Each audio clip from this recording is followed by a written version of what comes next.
স্বপ্নকে সত্যি করতে মাইক্রোসফট ওয়ার্ড জানার বিকল্প নেই। তাই স্বপ্ন স্কুল মাইক্রোসফট ওয়ার্ড টিউটোরিয়ালে স্বাগতম।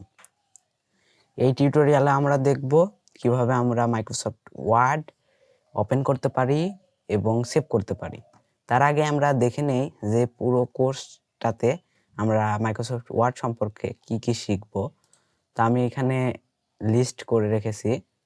এখানে আমরা শিখব হচ্ছে file opening, saving, English typing, Bangla typing, এছাড়া অনেক কিছু, এবং এখানে printing, page layout, page design, এরকম আরো বিভিন্ন জিনিস আমরা শিখব।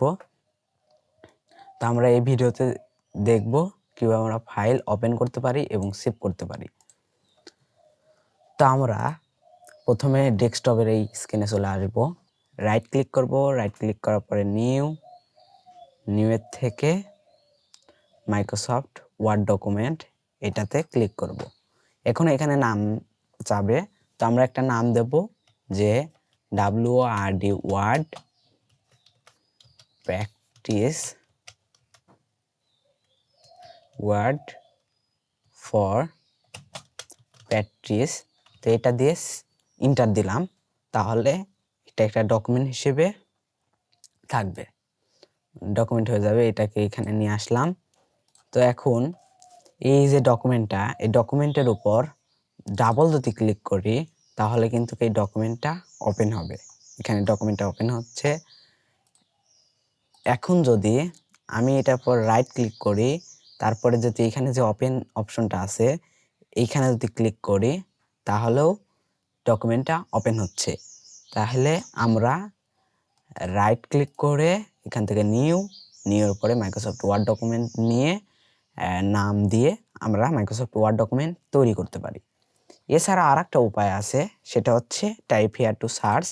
এই বক্সের ভিতরে ক্লিক করলে এখানে যদি আমরা লিখি ওয়ার্ড, তাহলে ওয়ার্ড 2013 এটা।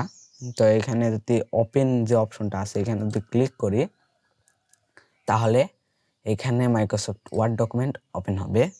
তো এখানে আমরা যে রিসেন্ট যে কাজগুলো করেছি এইগুলো থাকবে, যে আমরা একটু আগে যে ওয়ার্ড ফর প্র্যাকটিস এটাও এখানে আছে। তো আমরা যদি এখান থেকে যে ব্ল্যাঙ্ক ডকুমেন্ট এখানে যদি ক্লিক করি তাহলে একটা সাদা পেজ আসবে। তো এখানে যদি আমরা কোনো কিছু লিখি যে I am learning word, I am learning MS word, Microsoft word. তো এটা যে লিখলাম, লেখার পরে এখন যদি Ctrl+S চাপি তাহলে একটা অপশন আসবে সেভ অ্যাজ। তো এখান থেকে আমরা জাস্ট ব্রাউজে ক্লিক করব, কোথায় সেভ করতে চাই। আমি সেভ করতে চাই ডেস্কটপে ক্লিক করলাম। এখন যদি I am learning MS word এটাই থাকলো। তো এখানে যদি সেভ দেই তাহলে কিন্তু এটা সেভ হয়ে যাবে। এখন যদি এটাকে কেটে দেই তাহলে এখানে দেখব যে I am learning Microsoft word এটা একটা ফাইল হয়ে গেছে। এখানে যদি ডাবল ক্লিক করি তাহলে কিন্তু সেই ফাইলটি ওপেন হচ্ছে, তার মানে আমাদের ফাইলটি সেভ ছিল। তো এখন আমরা এটাকে ডিলিট করে দেই। এখন যদি আমরা এইখানে যে ওয়ার্ড ফর প্র্যাকটিস এটা যদি ওপেন করি ডাবল ক্লিক করে, এখন যদি এখানে লিখি যে আই এম লার্নিং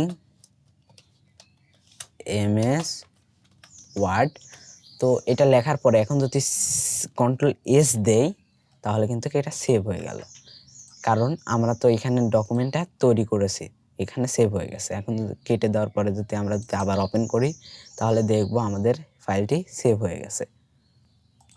তো এইভাবে আমরা কি করতে পারবো, মাইক্রোসফট ওয়ার্ড ডকুমেন্ট নিতে পারবো এবং সেভ করতে পারবো। তো এই ছিল আজকের ভিডিও, দেখা হবে পরবর্তী ভিডিওতে।